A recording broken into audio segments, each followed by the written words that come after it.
LBS nursing and paramedical degree കോഴ്സുകളുടെ മൂന്നാമത്തെ allotment പ്രസിദ്ധീകരിച്ചു. അപ്പോൾ മൂന്നാമത്തെ അലോട്ട്മെൻറ്റിൽ ആദ്യമായി അലോട്ട്മെൻറ്റ് കിട്ടിയ ഒരാളാണെന്നുണ്ടെങ്കിൽ 13/9/2024 വൈകുന്നേരം 5 മണിക്കകം അലോട്ട്മെൻറ്റ് ഫീസ് കൊടുക്കേണ്ടതാണ്.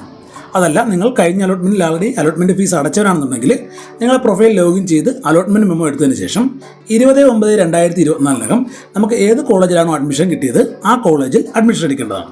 പക്ഷേ ഈ അലോട്ട്മെൻറ്റിലാണ് നമുക്ക് ആദ്യമായിട്ട് അലോട്ട്മെൻറ്റ് കിട്ടിയതെന്നുണ്ടെങ്കിൽ അലോട്ട്മെൻറ്റ് ഫീസ് അടച്ചാൽ മാത്രമേ അലോട്ട്മെൻറ്റ് മെമ്മോ ജനറേറ്റ് ആവുകയുള്ളൂ. അലോട്ട്മെൻറ്റ് ഫീസ് 2 രീതിയിൽ അടയ്ക്കാം. ഒന്നുകിൽ ഓൺലൈനായി അടയ്ക്കാം, അല്ലെങ്കിൽ പ്രൊഫൈലിൽ നിന്നും ഡൗൺലോഡ് ചെയ്യുന്ന ഫെഡറൽ ബാങ്കിലെ ചെല്ലാൻ ഉപയോഗിച്ച് വേണമെങ്കിലും അലോട്ട്മെൻറ്റ് ഫീസ് അടയ്ക്കാവുന്നതാണ്. അതുപോലെ ഗവൺമെൻറ് നഴ്സിംഗ് കോളേജ് തിരുവനന്തപുരത്താണ് അഡ്മിഷൻ കിട്ടിയതെന്നുണ്ടെങ്കിൽ അലോട്ട്മെൻറ്റ് മെമ്മോയിൽ പറഞ്ഞിരിക്കുന്ന തീയതിക്ക് വേണം അഡ്മിഷനായി പോകേണ്ടത്. അഡ്മിഷന് പോകുമ്പോൾ എന്തെല്ലാം ഡോക്യുമെൻറ്റ്സാണ് കൊണ്ടുപോകേണ്ടതെന്നുള്ള വീഡിയോ ആൾറെഡി നമ്മൾ ചെയ്തിട്ടുണ്ട്. ഞാൻ ആ വീഡിയോയുടെ ലിങ്ക് ഡിസ്ക്രിപ്ഷൻ ബോക്സിൽ നൽകിയേക്കാം. അഡ്മിഷൻ കിട്ടിയത് സിമറ്റിൻ്റെ NRI കോട്ടയിലാണെന്നുണ്ടെങ്കിൽ അവർ അഡ്മിഷനെ റിപ്പോർട്ട് ചെയ്യേണ്ടത് സിമറ്റ് ഡയറക്ടറേറ്റ് പാറ്റൂർ തിരുവനന്തപുരം എന്ന ഓഫീസിലാണ്. അതുപോലെ CPA സ്കൂൾ ഓഫ് മെഡിക്കൽ എഡ്യൂക്കേഷനിൽ അലോട്ട്മെൻറ്റ് ലഭിച്ചവർ റിപ്പോർട്ട് ചെയ്യേണ്ടതെന്ന് പറയുന്നത് school of medical education Gandhinagar Kottayam ഓഫീസിലാണ്.